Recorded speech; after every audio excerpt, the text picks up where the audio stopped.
ಪ್ರಿಯ ವೀಕ್ಷಕರೇ, ನಿಮಗೆಲ್ಲ ಟೈಟಾನಿಕ್ ಹಡಗು ದುರಂತದ ಬಗ್ಗೆ ಗೊತ್ತಿರಬಹುದು. ಈ ದುರಂತದ ಬಗ್ಗೆ ಬಂದ ಹಾಲಿವುಡ್ ಸಿನಿಮಾವನ್ನು ಜಗತ್ತಿನ ಬಹುತೇಕ ಜನ ನೋಡಿದ್ದಾರೆ. ನೀವು ಆಸ್ಕರ್ ಗೆದ್ದ ಈ ಚಿತ್ರವನ್ನು ನೋಡದೇ ಇದ್ರೆ ದಯವಿಟ್ಟು ಒಮ್ಮೆ ನೋಡಿ.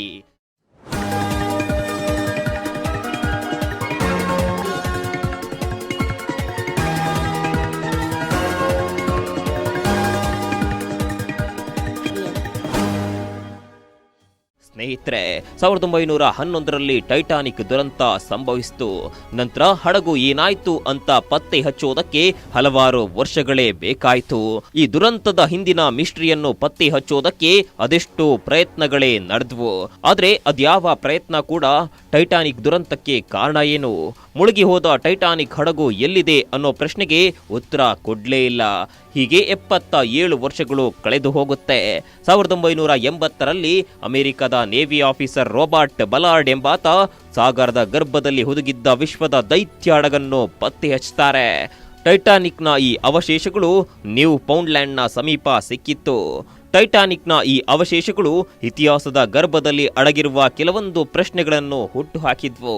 2 ಭಾಗವಾಗಿ ತುಂಡಾಗಿದ್ದ ಈ ಹಡಗು 12,500 ಫೀಟ್ ಆಳ, ಅಂದ್ರೆ ಸಮುದ್ರದಿಂದ 4 ಕಿಲೋಮೀಟರ್ ಕೆಳಗೆ ಪತ್ತೆಯಾಗಿತ್ತು.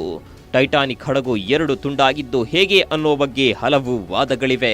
ಸಾಮಾನ್ಯವಾಗಿ ಗೊತ್ತಿರೋ ಪ್ರಕಾರ ಮಂಜುಗಡ್ಡೆಗೆ ಡಿಕ್ಕಿ ಹೊಡೆದು ಈ ಹಡಗು 2 ತುಂಡಾಗಿತ್ತು ಎನ್ನಲಾಗುತ್ತೆ.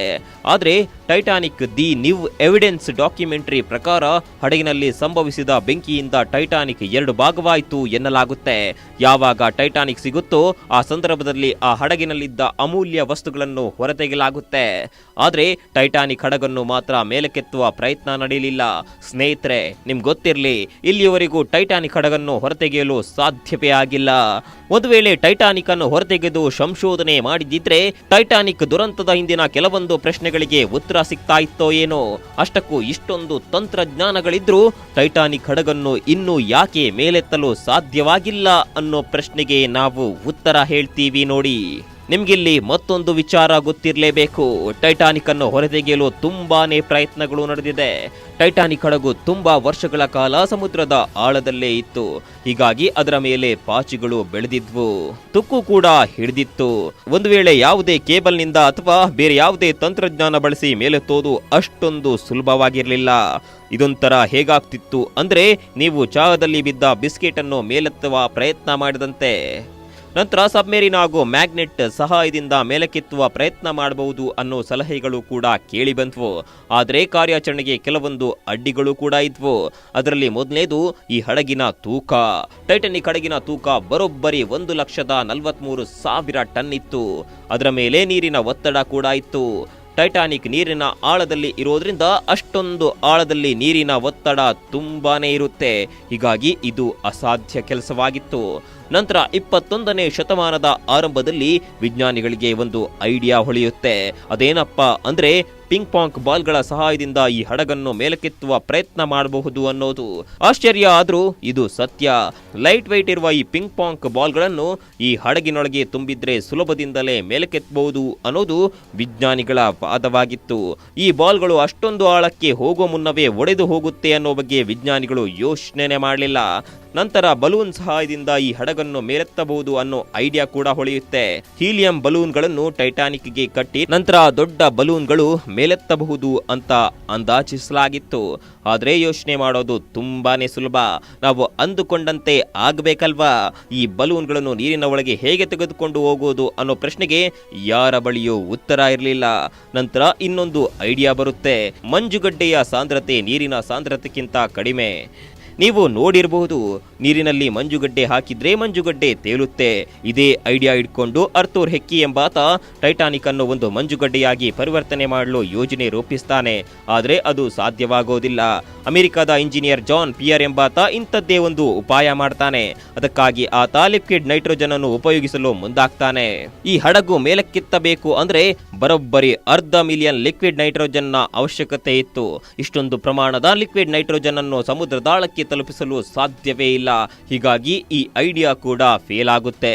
ನಂತರ ಹಡಗು ನಿರ್ಮಾಣದ ದಿಗ್ಗಜ ಮಿಕೇಲ್ ರುಡ್ನಿಕ್ಸ್ಕಿ ಒಂದು ಸಲಹೆ ನೀಡುತ್ತಾರೆ. ಮಿಕೇಲ್ ಸಬ್ಮೆರಿನ್ ನಿರ್ಮಾಣದಲ್ಲಿ ಹೆಸರುವಾಸಿಯಾಗಿದ್ರು. ಅವರು ನಿರ್ಮಿಸಿದ್ದ ಸಬ್ಮೆರಿನ್ಗಳು ವಿಶ್ವ ಯುದ್ಧದ ಸಂದರ್ಭದಲ್ಲಿ ಉಪಯೋಗಿಸಲಾಗಿತ್ತು.